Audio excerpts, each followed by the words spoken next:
ఆశీర్వాదం పొందక ముందు ప్రతిరోజు మోకరించిన వాడిని గంటల తరబడి చేతులు ఆకాశం వైపెత్తి ప్రార్థన చేస్తున్నాం, గంటల తరబడి బైబిల్ చదివినాం, గంటల తరబడి దేవుని సన్నిధిలో గడిపినాం.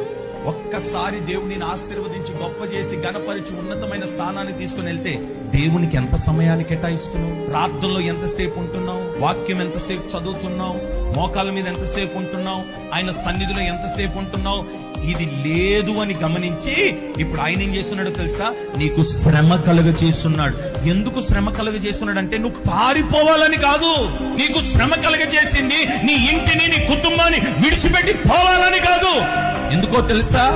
మరలా నీవు పరిశుద్ధతలో పాలిభాగస్తుడవై అంతకంటే ఎక్కువగా దేవుని సన్నిధిలో మోకరించడానికి ఆయన ఈ శ్రమ నీకు కలుగ చేసి ఉన్నాడు. ఎందుకు ఈ శ్రమ అంటే పరిశుద్ధతలో నీవు పాలిభాగస్తుడు.